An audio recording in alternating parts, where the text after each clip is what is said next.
Podcast. I pre-recorded the whole podcast already, so I'm just gonna play it. Right, I'll see you guys in about an hour. No, all right. I guess we'll. His candid responses now.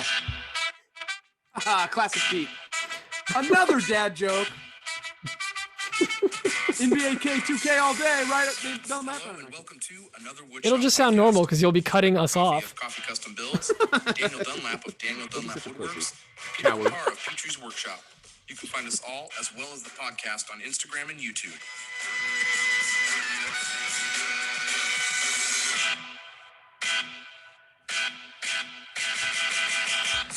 Welcome to episode 67 of Another Woodshop Podcast, where in high school for a semester, they made us learn podcasting. Square podcasting. And this episode is brought to you by Square Dance. Square Dance. Oh, that's good. Pete is on his game tonight. Pete, I've got some great news. What is There's a website for creators and artists to get support from their listener and fan base. It's called Squarespace. I mean, patreon.com. And if you go to patreon.com/Another Woodshop Podcast, it's called OnlyFans. OnlyFans. You can pay direct for all the things you want to see. Wait, anyway. Pay direct or paid erect? What? Hashtag Another Woodshop Podcast. No, patreon.com/Another Woodshop Podcast is a great way to support this show. We got a bunch of patrons over there. You guys are absolutely incredible for supporting this show. We love doing it. Every week, we are committed to providing a solid 4 out of 10 show for you. And we will never do anything less than a 4 out of 10. No, we love it. You guys are great. This week we got a new patron joining the family. That's Wayne over at Goose Woodworking. I don't know if he's like a big Top Gun fan or if he does oil checks on people. Maybe he likes gooses. Goosin'. It's a goose. Anyway, big thanks to our patrons. You guys are amazing. Thanks to everyone who supports us over there. Go check out patreon.com/Another Woodshop Podcast. I always do that every week because I'm dumb. I remember my first podcast. Pete's just like typing away right now. So I'm going to, you know what? This is what I'm going to do. I'm going to throw this whole thing on its head. You guys ready for this? Right now, Dan's going to sing. Oh, beautiful. Man. Dan, as always. What was that face, Dan? That was a combination of what this time? Give me something funny. Combination of Fergie and Jesus. You can't copy it again on the spot. Okay. Well, since Dan just panic in his eyes, and since I know he didn't write anything down, Pete, what'd you do this week? Yo, so I had a pretty busy week. Dan's like, oh, I'm supposed to write that down. I had a pretty busy week. Oh, he's got things on paper. I'm so proud of you. No, that's my wife. Wife has notes for stuff. I've been writing. Once again, using Kayla as a scapegoat. Right. So, wait, does your wife write down for you what you do every week? No. Anyways, I had a busy week. I have been fully immersed in the laser game this whole week. I was wrapping up my video for the Laguna laser. And you okay? You okay there, Dan? He did some funny laser pew-pews. Okay, I can appreciate it. I thought he had a stroke. I don't know. But yeah, so I've been just, something deep in the laser game. I can't say it because we're a clean podcast. Nipples deep. Areolas deep in the areolas. Oh my God. All right. Anyways, I've been doing a lot of laser stuff. What did you do this week, Pete? Stop making all these one-liners. I started messing around with the box joints on the laser. So I made this little caddy thing. There's actually a website that I need to, Mike, I got to send you to this site. It has like pre-made templates, but you can then throw them into Lightburn and customize them however you want. That's how I made that little caddy. And aside from that, I learned how to use the rotary tool. So I started laser etching a bunch of tumblers on my laser, and that is super cool. They look really dope. And if you're watching a video, is what? Is it Maker Case? No, it's that website. If you look up boxes.py, but don't search that This is website. gonna be a trap. Google boxes space .py. It's like Do not. It's another go to website boxes.com. Let me tell you that boxes.py. right now. Matt Morgan from Matt Morgan recommended that site, and I looked at it once and put it away, and then I hopped on there. Oh, nice. It's hella dope. You can literally put in presets like, I want it to be this tall, this wide, this big. Make the materials like this. Too, Pete. Oh yeah, makercase.com. I mean, and then you can throw them out and modify it. Better. Yeah, so that's what I ended up doing, because it was like one for like a paint holder, and I made it for the CA glues and stuff. But the tumblers came out so freaking good. I never thought in a million years that I would be making stuff like this in my shop. Like, it's just really, really cool to be able to throw in. I had just tumblers that I use on a daily basis and threw them in there. And then once I figured out all the kinks, I ended up putting in a brand new Yeti in there, and it was a lot of fun. Took a little cleanup, but I'm glad that's done. And with that, I shot the final. That was the final project for my my laser video. So I'm currently editing that. It's about half done. I just need to like really sit down, do the voiceover, trim out some more stuff, and we're done. The intro is fire. Yeah, I'm very proud of that intro, because it took a lot of freaking work. But gotta grab them, gotta catch them right away. Aside from that, I installed on my car, my Subaru, because I refused to get a truck. I installed a trailer hitch, and it's pretty dope. It's called an eco hitch, so it sits inside my bumper, so it doesn't actually stick out underneath my car like on most sedans or whatever, if you end up getting a trailer for them. So I don't lose any tip over clearance, and it's just easier for hitching a trailer. And if all goes well, the trailer itself should be here probably end of this week, maybe next week. I'm getting it from my neighbor's boss. It's a 5x8 enclosed trailer, and I didn't physically get it yet or pay for it, but I mean, you found one. I mean, yeah. So they're gonna he's gonna bring it over, and we're just gonna I'm gonna just do a final look. But honestly, with the way, Mike, you know how trailers are right now, with the way prices are and everything, like, I'm just gonna pull the trigger. If he can drive it to my house, that's enough of a test for me to like, yes, he can drive the trailer. It didn't pull the trailer. He's on the tongue. Wow, guys! Just got like a moped motor in the front. I don't know if that's a trailer anymore, Pete. It's more like a bus. But if that thing makes it to my house, Bus. I'm just buying it, because not only am I going to be able to move everything a lot easier in our own schedule with it, but I can finally go picking up things. There's people selling slabs, and Are you guys not using movers for your move? we're not. We don't have that much stuff. And the one thing that's like a big thing to move is the shop. And Yeah. honestly, that's gonna I'm turning that into basically a maker meetup. There's a couple guys locally that also have trailers and those things called trucks. So 4 boxes of Little Caesars. Get all the makers in the area to come down. Man. Move all your stuff for free. Get some Dominoes for them. Hey, let me give you a hint. Bush Light and Butterfingers. That's how Bush Light and Butterfingers for you. It's the Bush Light. It's Italian. It's an Italian brand. Yeah, Oh, that's right. Bush. Peroni and then Bush Light. That's right. The Famous two Italian beers. brands. So I'm stoked to do that. But what's crazy, I've kind of been looking at the timeline. I started making a calendar of like what needs to get done as soon as we move in and whatnot. I'm bringing a bunch of tools over there, but the shop move itself isn't going to happen till probably late July. It'll probably be about 2-3 weeks before I move the tools over, because I won't have any Late July? Yeah, we're closing on the 6th, and it's going to be about a week yeah. of work on the house at least, if not 2 weeks. And then that second weekend or third weekend, we might do the push and just get all the tools moved over with all the makers. I forgot you don't have to get out of there. I keep forgetting. There's not like people moving in. That's one of the reasons why I'm like, all right, so I'm going to be able to do the floor. I'm going to epoxy the floor in there, and I'm super stoked for it. But the most annoying part is there's a single outlet with 2 power plugs on it on the back of the shop, and that's it. There's no other power in there. Maybe there's something in the ceiling for the things. So I'm going to have to run a bunch of electrical. I'm going to run something just to kind of hold me over. And then Lee from Regal Street is actually coming down with Danielle. They're coming the last weekend of July, and we're going to do the whole shop. I'm doing 220 everywhere. I'm doing 110, duos or quads every, 8 feet or something. Yeah. I'm thinking doing 2 110s and a 220 every 8 feet. But I feel like that might be throw some a 4 lot. gangs in there if in my opinion. Those are like quads, right? The four quads, yeah. Four, yeah. I'd throw like every other or every 2 or 3 do a 4. That's what I'm thinking too, because like right now I have 2 quads on that one wall and they're filled up.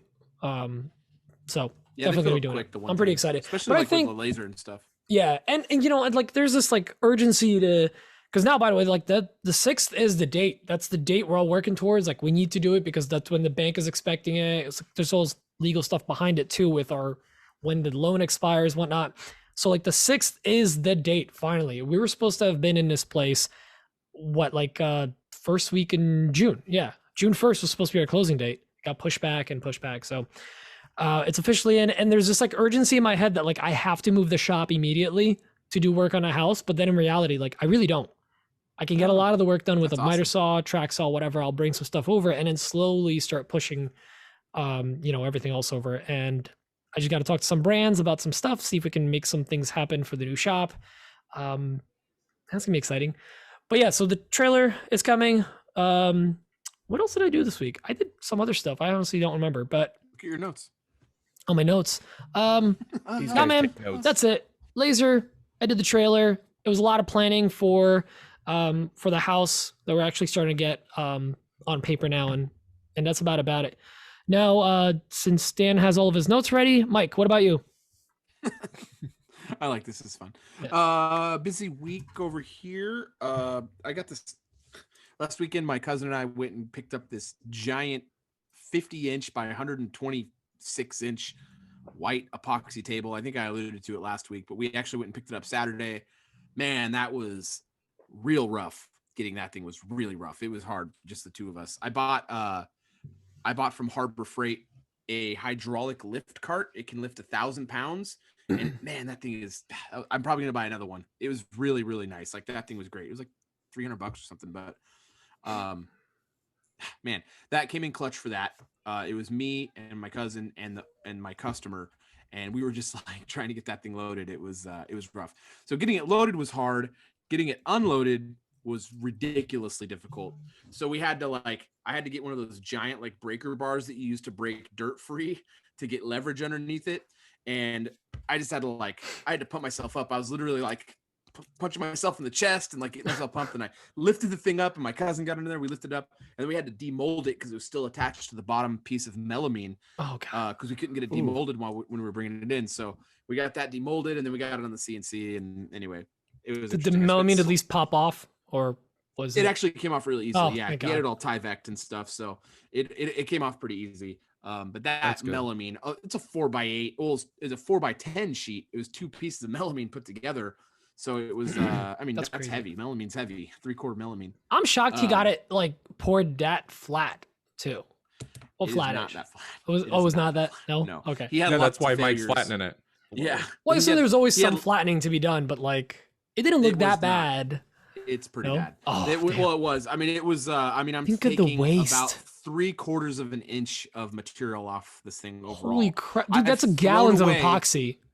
I've thrown away 70 gallons of epoxy shavings so far from in my bin. I've emptied my Pete Flux 3 times. I mean, so that's not exactly 70 gallons of liquid epoxy because still, man. No, it's a lot of air, but it's shavings. My bag in my P Flux one is 26 gallons. I emptied it 3 times on Sunday. Yeah, but think of like a gallon kit of Total Boat is what, like $50 or something or more. You put 23 gallons of epoxy into that table.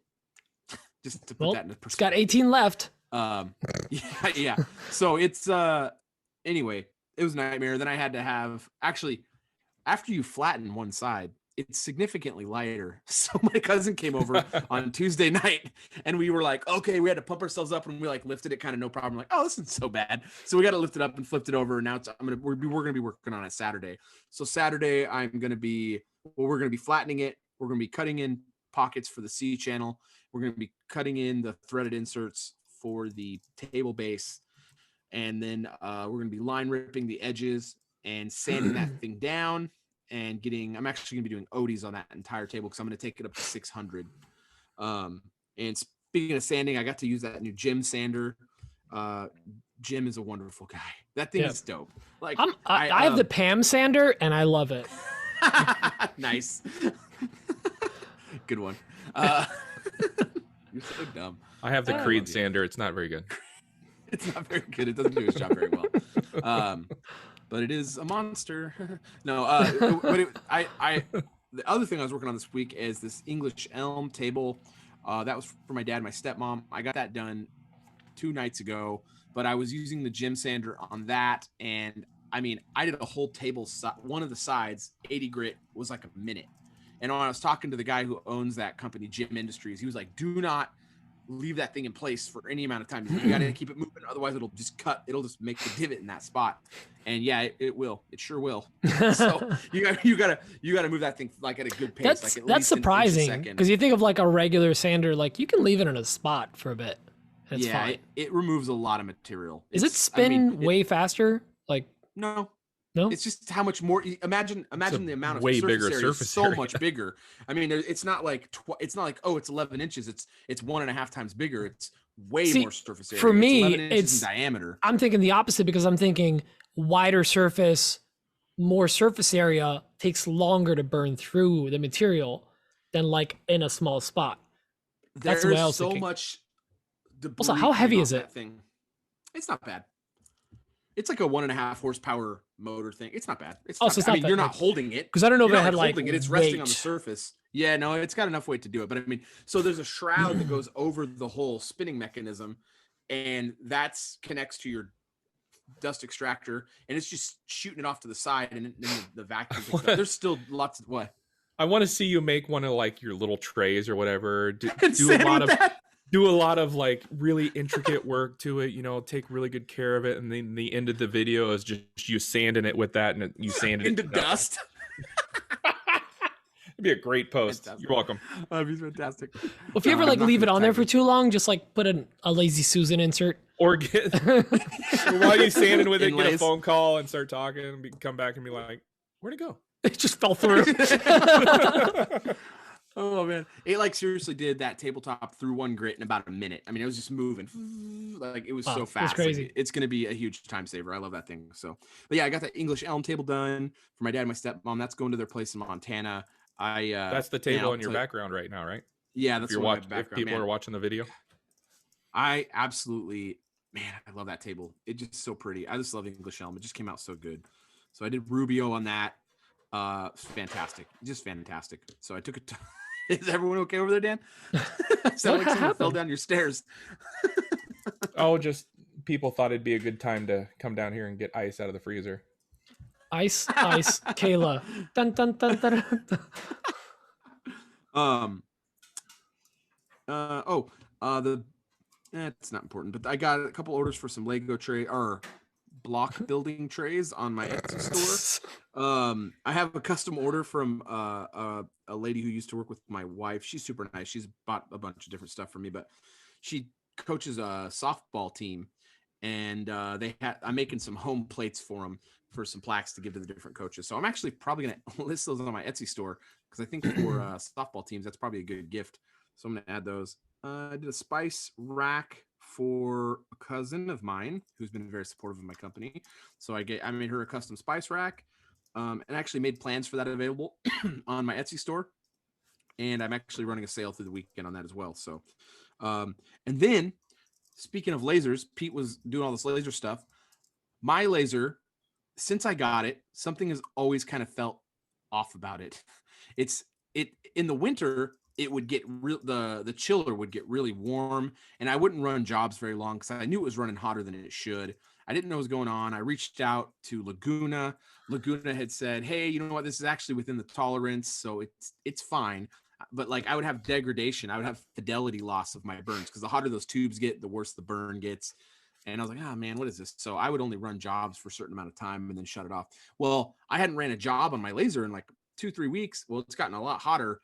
And I was talking to Dan and Pete, and I was running a job, and the temperature shot up because it was so hot, and it shut my laser off, and the alarms were going off. I was like, "Oh my gosh!" So I reached out to Laguna. I was like, "This is not right," and they're like, "Yeah, no, this is not right."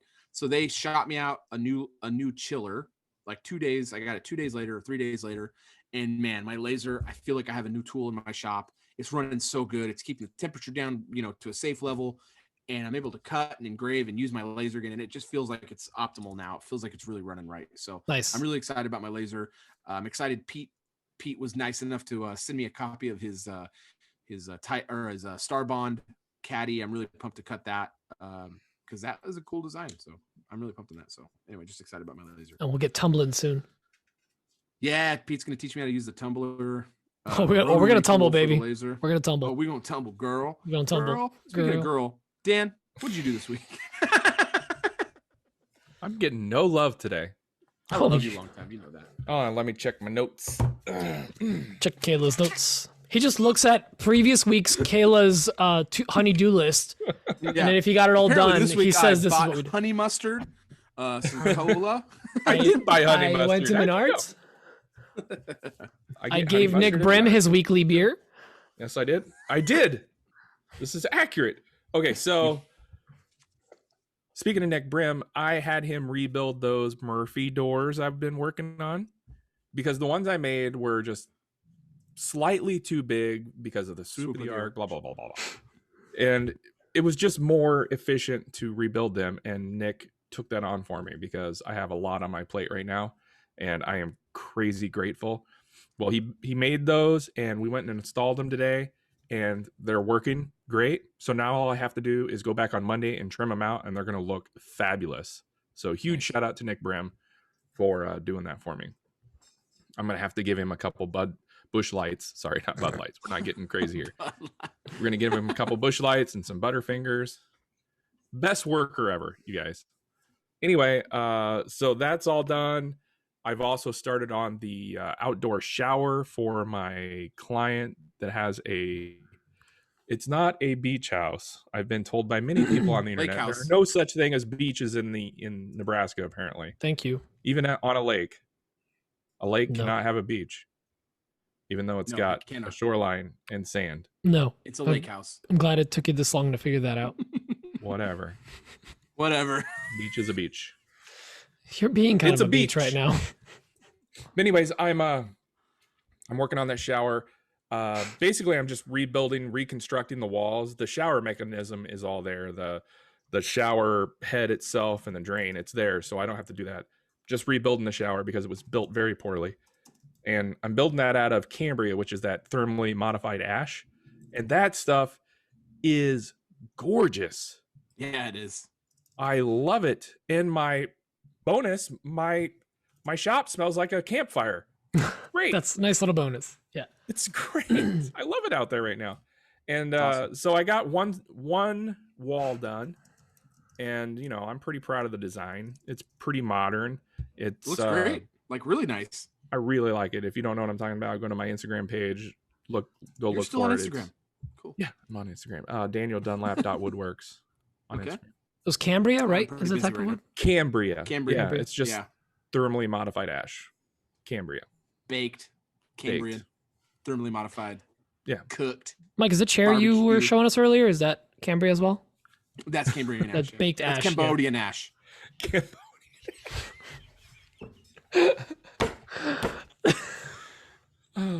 Can you put a link to that picture in the show notes? Is that you got it, Dan? Or for patrons? I don't think so. I think that's a better. Put that picture in a post for the patrons. Let's do that. Thank you to our sponsor, Square Dance. Square Dance. If you weren't in the pre-show, you don't understand that. What else? What else did I do this week? I made some little projects on the CNC.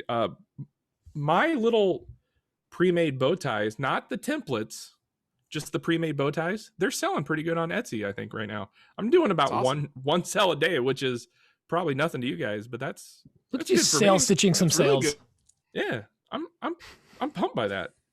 So make a little cash over on the CNC. That's great, anyway, dude. That's all my week Etsy's slow right now for me. I mean, you think it's like I've got 2 sales. No, that's not true. Last week was my slowest week in like 8 months. It's been pretty slow, yeah, the last few weeks for me. It's fine. I got a lot of big stuff going on. I don't really have time for them. Yeah, if you me too. want to order something, do it. Anyway, that's my week. I have nobody to throw it to. I don't know what we do here. I think we just start panicking and then we light stuff on fire and flip our desks over. I can do that. I believe now we actually go to questions. Yeah, we go to questions. I think I'm not 100% on that. Then we go to a live caller. Caller, you're on the line. Caller, you're on the line. All right, let's go to the first question. What is this in here? Oh, did you just download that video? Yeah. You put it in the. Like, if you guys were not in a pre-show, Dan, you missed a dude on camera did the worm. Everything burns. It's a version of the worm. And just whatever you're imagining right now, better. It's that. Yep. It's better. It's better. All right, let's get to this first question from Adam Barnett. I'm going to hit the button, I promise. Yep. Hey guys, Adam here. So quick question this week. What are your favorite CNC bits? Mine are a 46202K Amana 1/4 inch down cut. Thing is a workhorse. It's probably my most used bit. And then 46280K. It's a tapered ball nose. That thing can do amazing things. It's super cool. And then obviously any V bit, because watching a CNC machine V carve some text or an image is probably the coolest thing you can do on a CNC machine. But yeah, let me know what your favorites are, guys. Thanks. Talk to you later. Dan, I want to know yours. Actually, my favorite bit. You guys told me that my workhorse was going to be the 46202, which is the 1/4 inch downcut spiral, like Adam mentioned. Always have to be opposite. So what's your favorite? It's just not though. Like my favorite and my workhorse seems to be that. It's a hot dog in a spindle.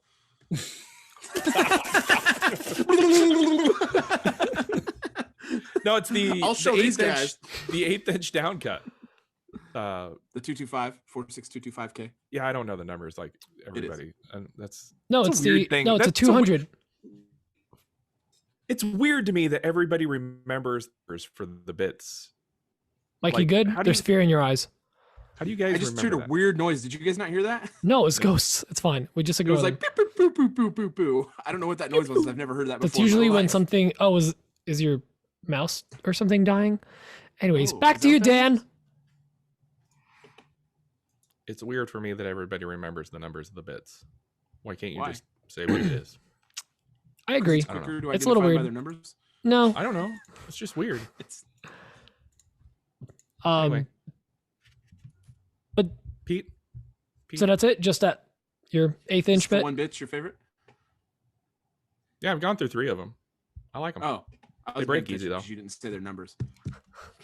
I don't know the number. I don't know the number. Just joking. I'm joking. Calm down. Wait. No, I'm taking it back. Oh, Can't go yet, Pete. Don't call it a comeback. He's been here for years. I also bought a bowl bit, an Amana bowl bit. It's a 3/4 inch radius, 1/4 inch shank. Don't know the number. Don't care. It's a bowl bit. It's great. Wow. Pete. Yikes. Well, so one of my go-to is the 1/4 inch bit, down cut. In this case, a 46202. You really want to say the number?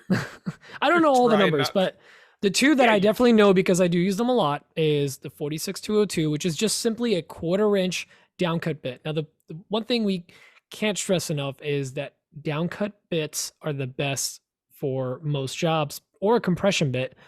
Upcut bits tend to be cheaper, but they just don't leave a good finish because it's cutting all the material up. The what's the thing called? The flute is actually pointed up. So as it's cutting, it tends to flare up and you have chip out to the top and you have to clean it up a lot. So downcut bit, the Amana one it's amazing. It's great. It's Spectra coated, so it lasts you a little longer. They're worth picking up. The other one I use a lot is 4811. It's a 60-degree V-carve bit, which, like you said, V-carve bits are just the best. So that one's really great. It's the one where you can replace the blade itself, and it's a heavy bit. It makes a scary, spooky sound like what Mike heard earlier when you were running it. So that's a good one to have. You just have to center the actual blade on there. Otherwise, you'll get unclean cuts. Like I think, Dan, on yours, we have to do that, right? Yeah, when we were doing the spoil board. Yep, spoil board. Another one that I'm a big fan of is a 30-degree bit. I like the ones that are like, it's a point and then half of the blade looks like it's just cut off. Just like a nice, simple 30-degree. Just watching that draw letters, it's so clean, it's super efficient, and I think it's 45771 if you want to look it up, from Amana. And the last one I'm going to recommend is not a bowl bit, but a core box bit. It's basically, it's a bowl bit with a flat bottom, and that's actually really good for trays, because when you're doing step overs, think of it this way: when you do an 1/8 inch step over with a rounded bit, there's going to be little peaks between all the layers. But if you have a flat bottom core box bit, you tend to overlap those flat areas. Dan, you were going to say that you're wrong? Okay, that's okay. Cool. So yes, but that's it says bowl bit on it. Often sometimes it's called a tray bit. Doesn't matter, but as long as it's a flat bottom, highly recommend that. I have the beautiful. But that's my favorites, my go-tos. Mike, what do you have as your favorites? I don't like to use the numbers. I think that's kind of lame. So I just like to use a. Shut up! You don't even know their names. That's literally all you know. No, I like the 1/4 inch downcut in mill, the 46202. That one's a workhorse. I keep. If I have one in that I'm using, I keep 3 on backup. 2 minimum in my house. Yeah, 2. Yeah. I mean, I keep them on backup because it's just too dangerous otherwise. It literally will stop my business. So I keep those. I like that 46225, the 1/8 inch downcut. I like the 46350, which is the 1/4 inch compression bit. I use that on a lot of plywood. For my flattening, I do the RC2241. It's a 1/2 inch shank. It is awesome. That thing just hums. And so I was talking to the guys, but I was getting some burning on some stuff, and it's because I was like, oh, I need to slow it down. No, you need to go faster, but make your depth of cut not so deep. Shallower. So shallower, yeah. Anyway, that one, and then I just got actually a bit from Vortex Tools.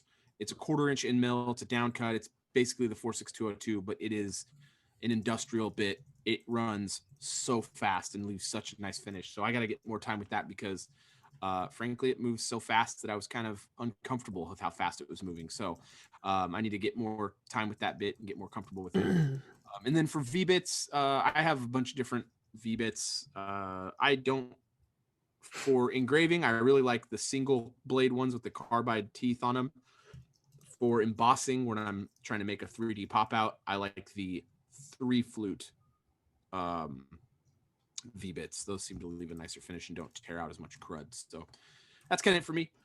And I figured out what that noise was real quick. Yeah. Dan, I'll throw it back to you, but my headphones were dying, so I had to plug them in. So sorry about the panic. My sound is all good now, so everything's balanced. So I was just gonna say, Dan? The bowl bit I got is a Amana Tool 45982 carbide tip bowl and tray, 1/4 inch radius, 3/4 diameter, 5/8 inch with a 1/4 inch shank. Outstanding. Did I get all the numbers? And one that we didn't talk about, I don't think, unless Mike, you may have mentioned it. I just zoned out when you talked. But a flattening bit, a good flattening bit. It's just good to have. Yeah. That's what I use. And you can. I don't use it that much, but because now I have a better one, but the white side flattening, it's like a $30-$40 bit. I forget the part number. You can find it on Amazon. Just got to make sure you got a genuine white side bit because there's a lot of fake ones. So if it doesn't say white side, you got boned on Amazon. Boom. What comes in that little white side Ziploc bag? You always want to check the shaft. You want to check the shaft. Okay, this next question's from Andrew Kremer from Alpha Kilo Woodworks. Very cool. Hey, gents, Andy from Alpha Kilo. Question on finances or like payment wise. How do you guys prefer to accept payment? Do you guys do like credit cards? Do you go through Square? Do you go through Etsy solely? Do you take Venmo, Cash App, payday loans? Like, how do you guys go about it? Anyway, looking forward to your answers. Thank you for answering the question last week, and cheers. Dan. Well, first of all, cash is king. I think everybody will agree with that, right? What do you mean, Mr. Taxman? I didn't get that. What? No. Anyway, they don't listen to this, right? Opinions expressed that of Daniel Dunlap do not reflect the opinions of the rest of the show. Another Podshop workbench, whatever he called it earlier. Another podcast. Stroke. Wordcast. Wordcast. Cash is king. I will take a check. I've never been hosed by a check in all my years. It's weird. I you hear stories about people getting bad checks or whatever, but I've never been shafted by a check. So I will take a check because you don't have to pay a fee. Or you just take it to the bank and deposit it, and it's good to go. I will take Venmo because, once again, no fee, right? So I'm trying to avoid fees more than anything because, that hurts the bottom line. But I also have Square, just for, being diversified in how you take payments. You got to be able to take whatever payment your client's going to give you. So I can take credit cards via Square. I could take check. I can take I've never taken a payday loan, but I have been getting I have been paid, not get paid.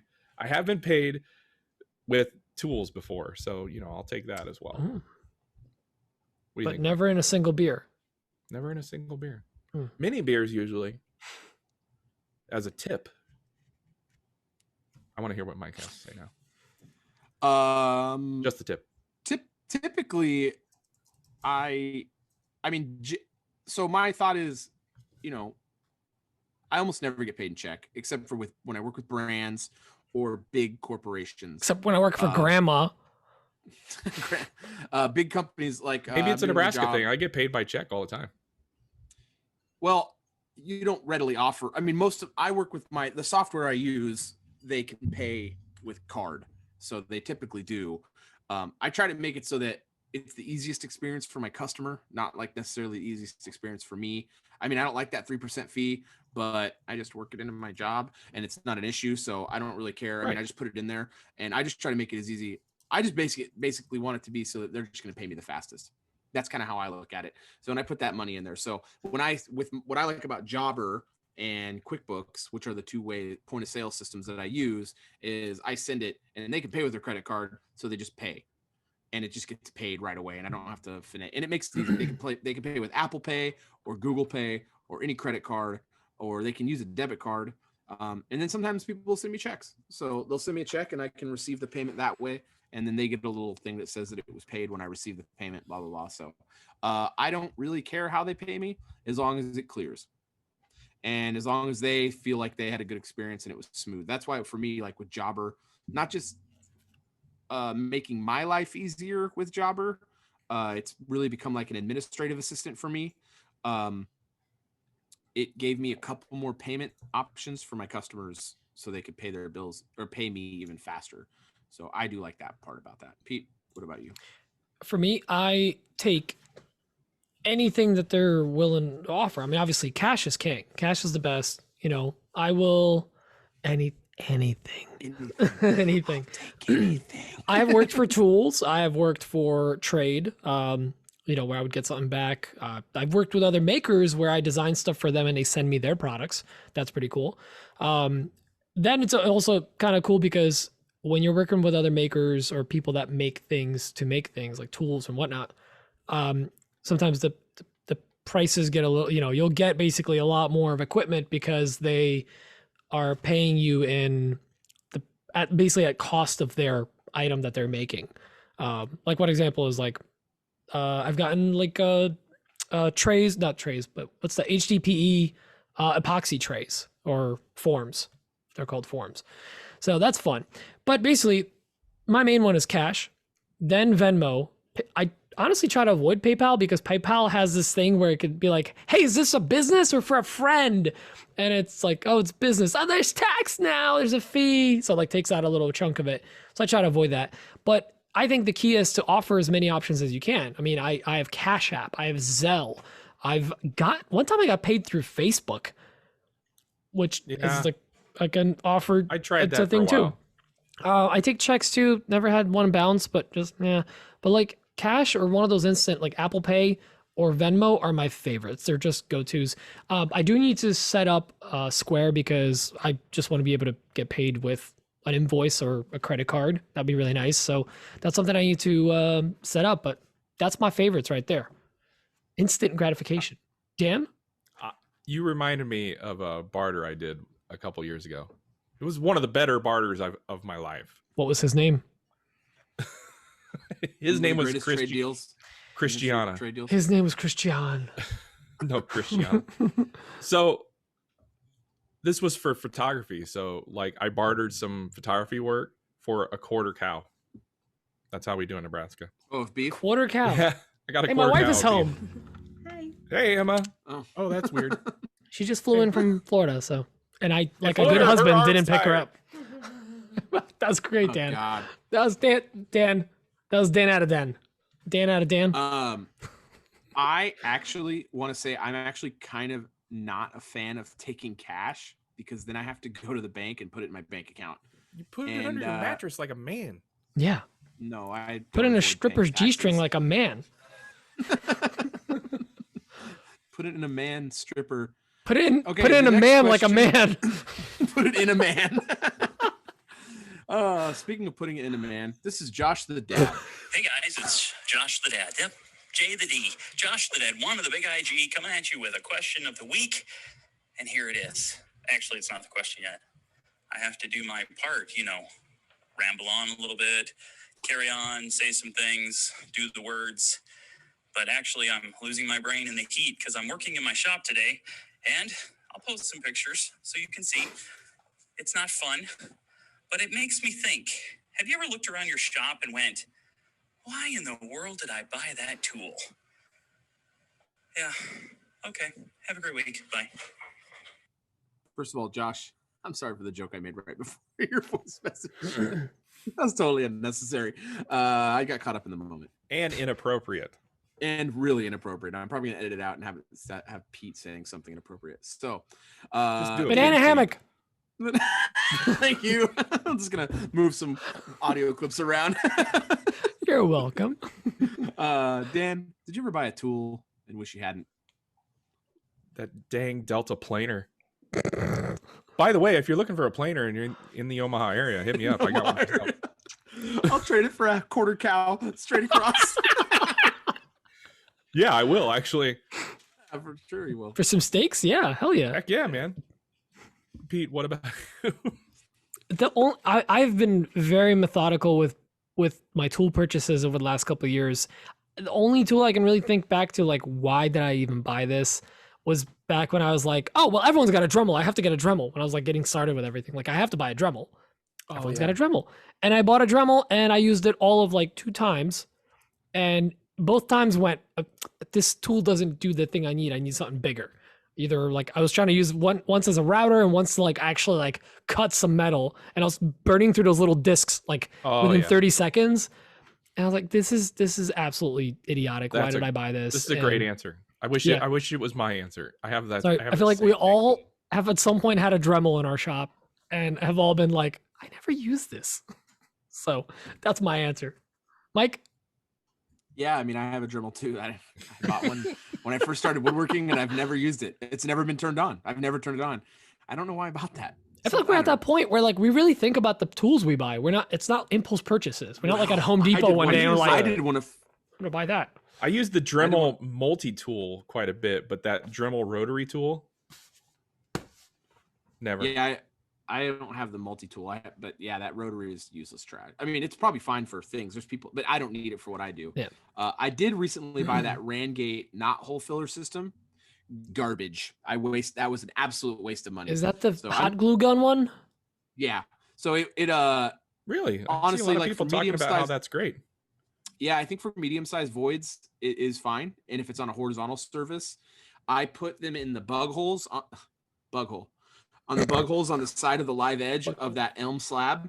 And I was going through kind of sanding stuff, and they just started popping out. I was like, what? It just came right out. So it can't be in really small voids. It has to be in big voids only. So I actually did some stories on that earlier this week. I was very frustrated. All of them, the whole side just came out. So here's my other thing with that. Have you heard of Starbond? Yeah. Well, I mean, for small it's on the side of a live edge. I didn't want to tip it up. So I wanted something that was viscous to like get it in there. You know what I mean? I ended up. So I'll tell you what I did. Go ahead, Pete. What were you gonna say? Well, I just had a quick question. But did that stuff actually ever like fully cure? Because I mean, Yeah, no, it I would does. imagine I it's put like it in that clock I made. oh, and It's like, fine. You couldn't like actually like dent it with your nail. Yeah, it's hard. I mean, it's like plastic. It's a urethane. Because my thought was like, you know, when you first pour it and like you like use the little blade scraper thing, it just seemed like something that would just eventually break down or at least stay somewhat soft. So let me walk you through the process on it. You heat the thing up for like 5 minutes. You gun it in there or whatever, or trigger it in. And then you need to wait like 3 minutes. If you try to cut it when it's still really liquidy hot, you won't. It'll just make a mess. It'll just spread it everywhere. So you need to wait like 5 minutes. Didn't you have like a cold press, like aluminum? Yeah, you have the cold press. It's like a heat sink. It like takes out the heat really quick, and then you wait like 3 minutes, and then you hit it with that little chisel. You flush it up, and then you sand it. And it does work. It's fine. I mean, it's good for like a quarter, like a dollar size bigger coin holes, type of hole. Yeah, like a medium sized hole. Nothing real deep, but like a surface thing. But yes, it does harden. And you hit it with something. It's hard. Okay, that's good to know. It takes like a day, but I mean, I wish I hadn't bought it because I bought it for smaller stuff, and I'll tell you the reason. And it's kind of petty. So there's a product I've been using. And I'm not even going to mention it because the company that makes, I'll tell you guys after, but the company that makes this product, they're dirtbags. I do not like their company. I've been using this product that they make for about 2 years, and I've used it for a long time. And this product is very, very good, and I really like this product. But I do not like this company that makes it. I've heard horror stories about them, and they're very bad. And I've dealt with them 2 times where I've had issues, and they just told me they're like, "This is your fault. You didn't do this." And I'm like, "Oh yeah, here's a video of me doing it for 10 minutes." And they're like, "Oh well, you did something wrong." And they just pushed the blame on me. It was terrible custom. Anyway, that was like years ago, and I will never promote any of their products on my channel. Know exactly what you're talking about. But this one product is fantastic that they make. It's really, really great. And it works really good, and it's a solid product, and I've been buying it for years, and it works really good for filling holes. So now with that Rangate thing not working out like I'd hoped, I wish I hadn't bought it, but I am going to put it to use because it's good for like decorative stuff and the medium-sized holes. I will use it because I did pay for it. I did find another product. So we were talking about Timbermate. I'd use Timbermate filler for stuff. I do like the Timbermate. I don't know how much more I'm going to keep using it, because that stuff stinks, like really bad. It stinks. And the smell doesn't go away ever until you put finish over it. So your shop just smells like, I just don't like the smell. And the product is really good. It is a very good product. I can't say anything bad about it. I just don't like the smell. It does bug me. And that's kind of me being like picky for sure. But it does a good job. But I heard of another product, and I ordered this, and I'll tell you guys about it after I try it this weekend, but I'll tell you guys off the air actually. So, anyway, I'm excited to try it because I saw another maker using it, and I had already bought it, and they used it, and it looked like it worked really great for them. So I'll tell you guys about that later. But anyway, sorry, I rambled on for far too long. Apologize. It's all good. Thanks, Josh, the dad. This next question is from a gentleman by the name of Kevin Hemphill. We call him Lefty or Tevin. Hey guys, Kevin from Lefties here, whatever you want to call it these days. I have a question for you. It's a would you rather almost. Would you rather just be strictly a content creator, or with your shops being so busy, well, minus Pete because he's moving, but his is usually busy, I think. Anyway, I'm rambling. Would you rather be straight up content creator or just build for clients, and why? All right, love you guys, long time. It's been a long time. Dan? I would much rather be just a content creator. I mean, that way you can build what you want when you want, right?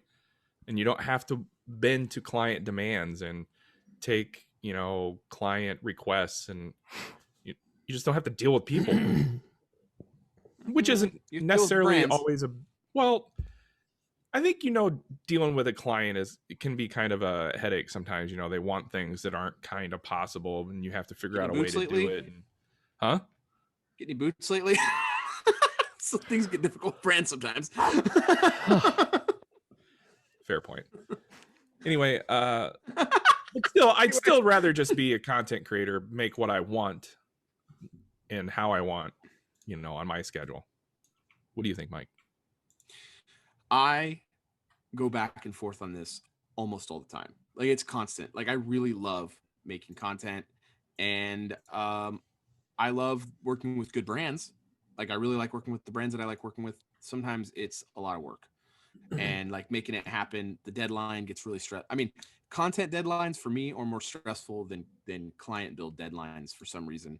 And yeah, I don't know. Sometimes obviously the answer is yes. I'd rather do just straight content than client builds, but I hear, you know, I'm like way down here on the content creation world, the guys that are like way up here in the content creation world, I hear that sometimes, you know, they have this long steady stream of income from brands, and then all of a sudden they just change their marketing plan and now they don't have income anymore. So I've always those stories really freak me out because it seems like they have almost no clout in that argument and they can't control what the brands are going to do, and now their main source of income's gone. So I've been like, man, I can control a business. I can control my small business more than that, it seems like. So that's why I've kind of leaned more into products. So there's these content creators in the space that run successful product-based businesses, but they're also content creators. They're showing how they run their small business. And that's what I think I'm going to lean myself more into because I feel like I can do it. Now, in a dream scenario, I'd really like to just do content and build whatever I want whenever I think that's what we were fun. talking about in dream scenario, though, right? Yeah. So, you know, should I not have given that long answer? Sorry, no, Pete. No, erase everything. No, Mike, I love Mike's answer. And Dan does not. No, because Worst here's answer why. ever. Because I think it's Mike. You're kind of like me. Like you like running. I mean, we all like running a business. We like working for ourselves. Like my 3D printing business has become so good and profitable that it's allowed me to stop taking commissions. And yes, I do still have a full-time job, but in a way, that business doing well has allowed me to just focus on content and having fun in the shop. I don't have to take on woodworking jobs right now. I can just work in the shop, make projects that I want, and occasionally take on commissions, but it's allowed me to do that. So I'm doing it a lot, you know, smaller scale, but I'm kind of at that stage right now with what I'm doing. Now, granted, I'm still running a business and I like that. And I could go bigger. I could really blow it up and make a bunch of models and then try to scale even higher. But like, I didn't have the space for it. I don't want to be overworked, and I still wanted to enjoy it. I actually have been dialing back and back and back from a lot of the production work that I was doing, and it's just mostly 3D printing now. And it's allowed me to focus on content. Like I genuinely like shooting video, and I started getting better at like planning it and everything. I'm getting more comfortable with editing too, and I'm starting to enjoy it a lot more. So yeah, dream scenario is both, like Mike said.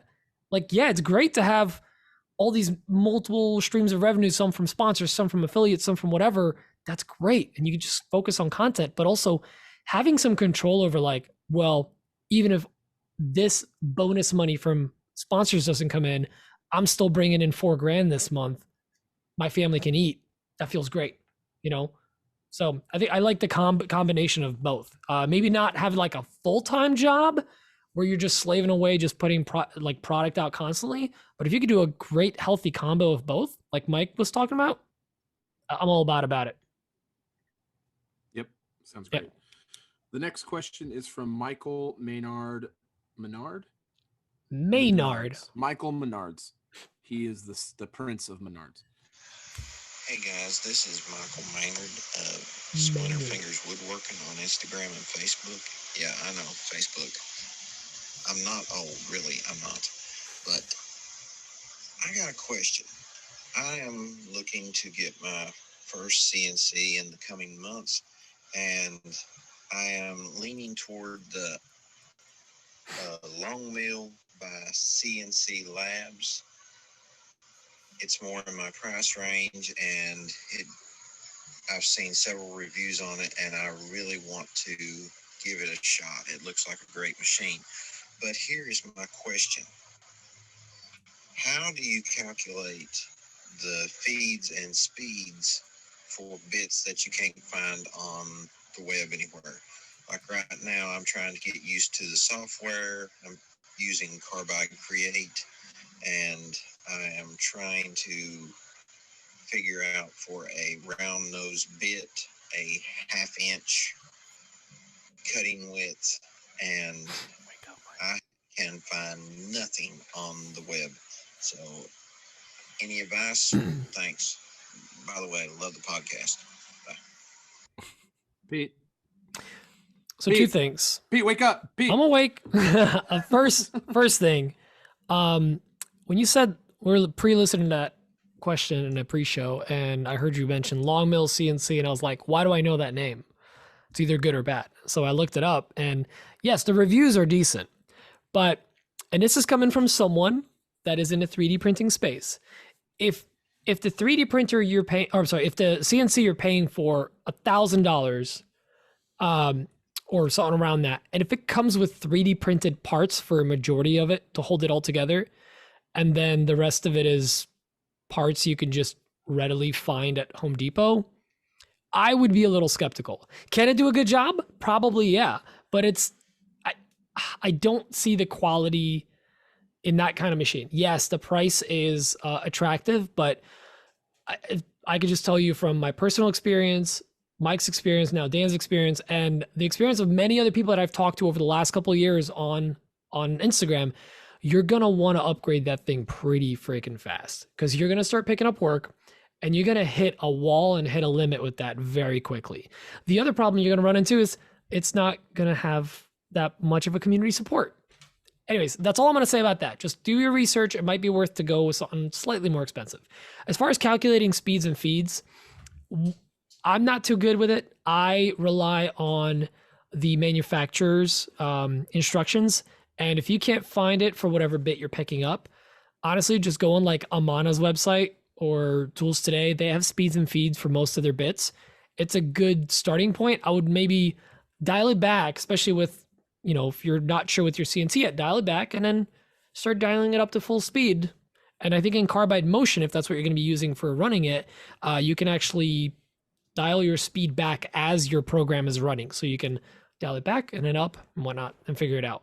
I don't really have a good answer. I know there's some applications calculate it for you, like some of the nicer ones like Aspire. But yeah, just look up what the manufacturer says. Dan? Well, I was really hoping Mike was going to go because I was going to steal his answer, but I'll try to make something up. I would search. There's a website where you could plug in your bit information, and I don't have an answer. I don't know. Mike, please go. Ask a friend. That's Dan's answer. Phone a friend. Ask a friend, which is not a bad answer. There are websites. It's about chip load and like chip ejecting chips load out. That's how you figure out like what it's going to be. If you actually go to like Tools Today's website and you go to like their speed and feed things for each bit, there's actually like the calculation. I don't remember it off the top of my head, but there's like a calculation that tells you what the speed needs to be. You can figure it out. It's based on how many flutes your bit has, all these different things. But there's also different websites you can go to look those up. Also, once you start getting used to bits, you'll kind of have a good idea, like, oh, I can run this bit like this. Like 1/4-inch end mills are kind of, you'll hear it pretty similar. Yeah, you'll hear chatter. You'll see how clean it is. We aren't going to be able to tell you the exact answer to that specific bit you requested. I don't believe that the you mentioned it's a 1/2-inch diameter. I don't know if that's the cutter head or if that's the shank. I don't think it's the shank because this long mill will definitely not run a 1/4-inch diameter shank. I mean a 1/2-inch diameter shank. So no, because it comes with a Makita. It comes with a Makita. Also, if you're running a regular router bit in a CNC, don't not out of the gate. Oh, well, because he's saying like a 1/2-inch bit.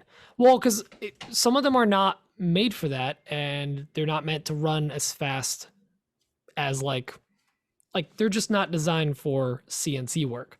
And sometimes like these big heavy bits, like you think that you can throw in like a 1/2-inch. You want to do a dado and a 1/2-inch bit in there, and you're running it at some dangerous speeds. You could damage your machine or the material you're working with.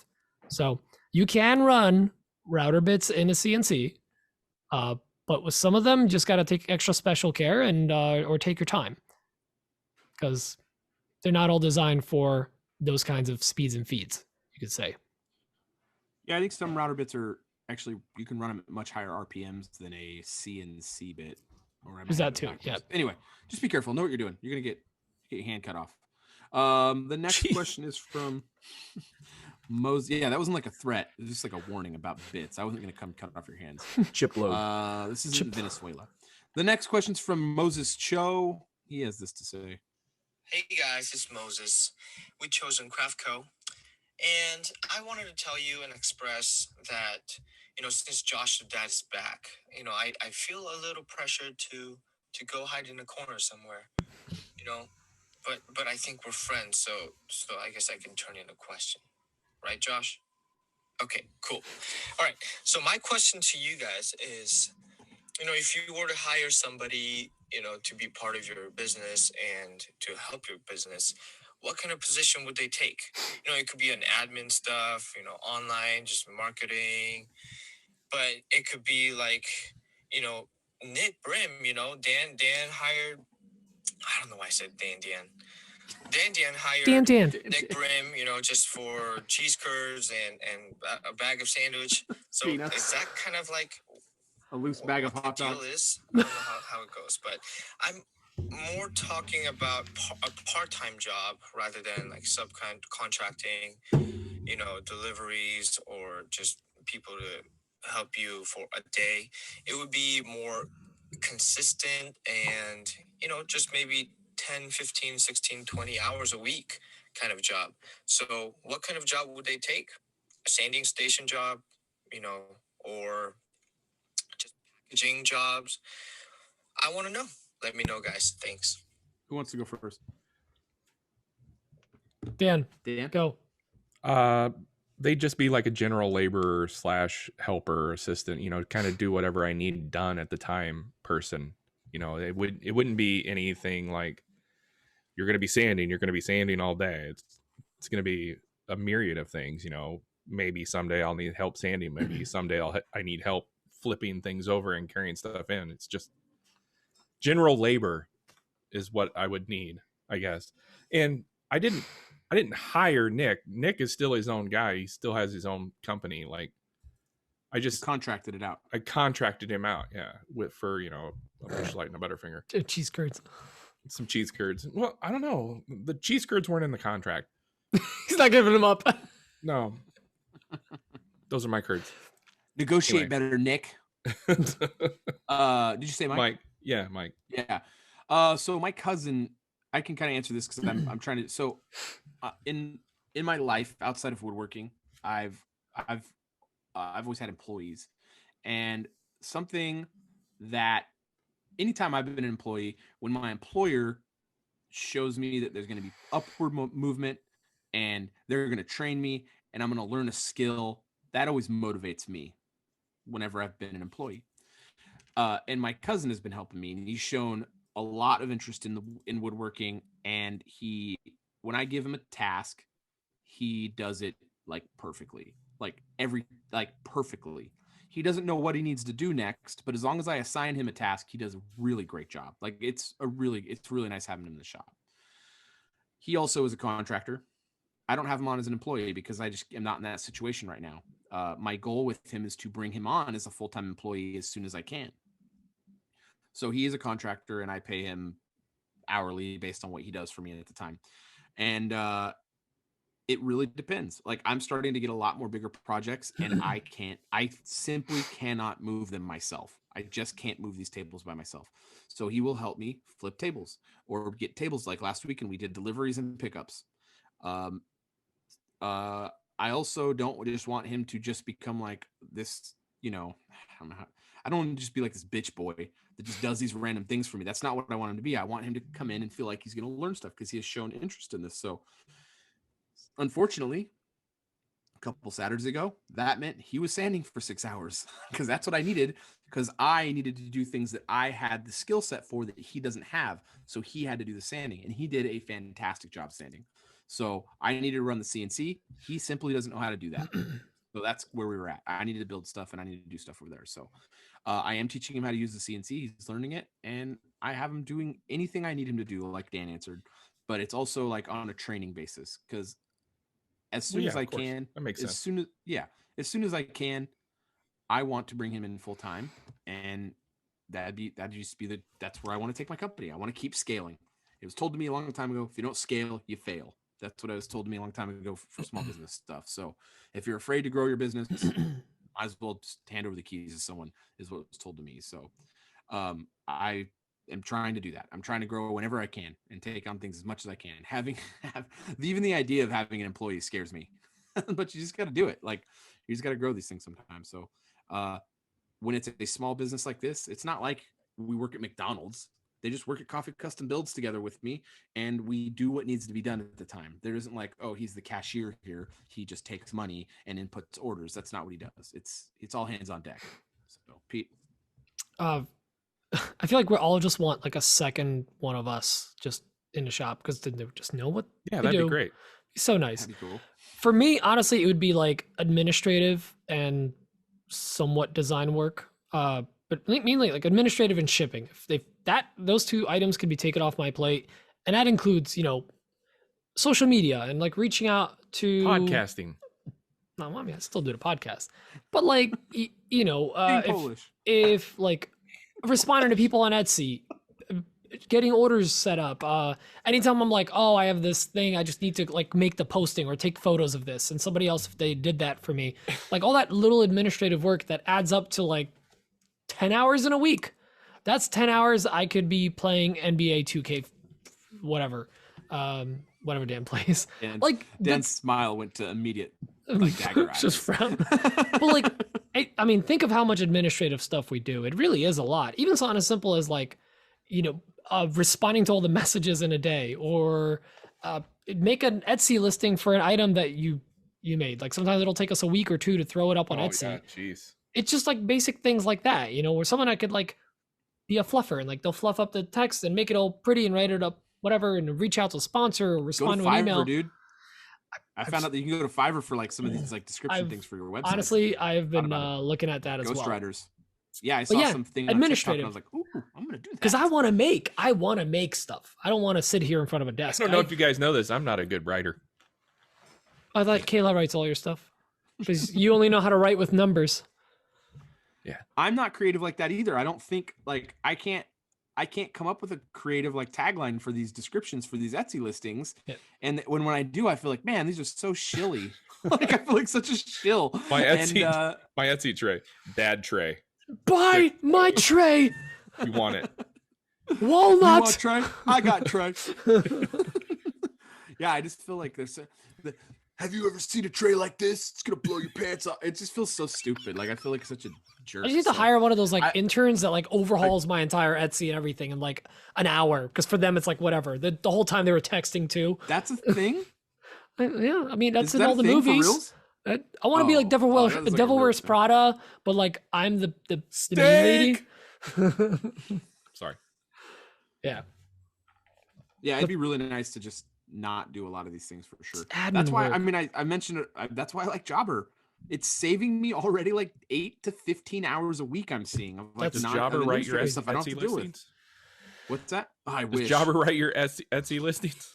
I really am so bad. Think of these, even the inquiries and everything, man. Jobber really like. Yeah, I've seen you like not complain about the things you usually complain about. Like I don't have to deal with it anymore. But exactly, yeah, it's just done. It's so nice. It's just done. Anyway, that's our answer. Yeah. It's all everyone has different needs for their business. So thanks for the question, Moses. That's cool. I mean, mine and Dan are pretty similar in terms of shockingly. That was a pretty good question for Moses. And I want another route. The main Shogolo. The next question's from Sean Marks from Made with Marks. Made with Sean. Hold on, gentlemen. Sean Made with Marks on Instagram, and I have yet another question about finishes. So I have not really ever sprayed a finish.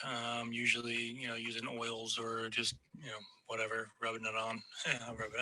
Anyway, the finish I'm going to be using here is going to be the General Finishes Exterior 450. I'm looking to spray it on some cedar. So my question is there a limit to how hot you guys would spray? I mean, for context, it was 116 degrees here today. I don't see a day less than 110 in the forecast anytime soon, and even nighttime temperatures or above 100 degrees. So I don't really have a chance to spray in cooler weather right now in a non-climate controlled shop. So yeah, any tips for spraying in some extreme heat would be appreciated. Thanks, guys. Dan? Well, for tips for spraying in extreme heat, I would say follow the manufacturer's recommended temperatures. And here's a little life advice. Move away from wherever the heck you live, because that sounds terrible. Get out of there. Why would you live in Arizona? Why would you do that to yourself, Sean? Yeah, but real answer, follow the manufacturer's recommended temperatures. I mean, it's there for a reason. I mean, if Go ahead, something Mike. happens and you don't follow those things, they're just going to be like, tough, dude. Like, if you Right. follow it, though, they might actually give you some, like, help if there's some sort of, like, failure with the product and you did it within their recommended stuff. You know, they might be like, hey, there might be some monetary compensation for your time or whatever. But if you do it, it says you can't spray over 90, which is typically what I see for finishes. You're not supposed to spray over 90. They're going to be like, well, that sucks. Shouldn't have done that. Anyway, I mean, and what else should they say? That's not their problem. Yep. If I were you, I would get up early and spray in the morning, because I know it still stays hot in Arizona, but there's no way it's still above 90 every single day. And even if that means that, I mean, typically with finishes that you spray, if you wait 24 hours, you have to scuff the surface to do the next coat so it'll adhere because it's a bit more cured. So you're just going to have to do that. Like, you might only be able to get one coat on per 24 hours, which sounds horrible, but I would definitely look into water-based finishes, which I'm pretty sure that exterior 450 is a water-based finish. So, Pete. Or a lacquer, you don't have to scuff that up. Yeah.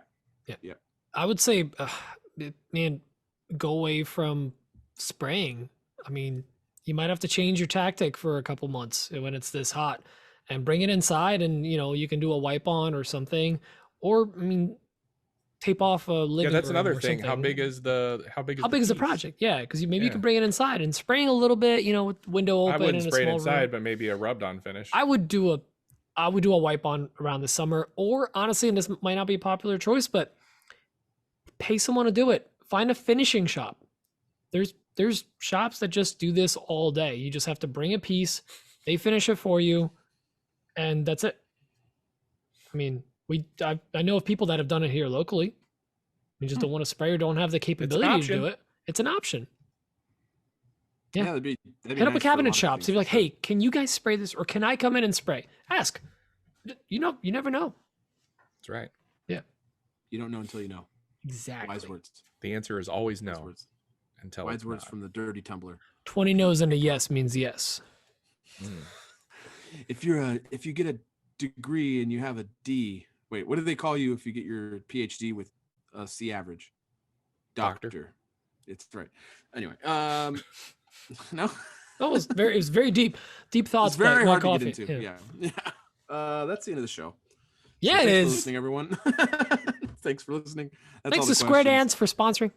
Square Dance. Square Dance. Square I Dance. barely stayed awake.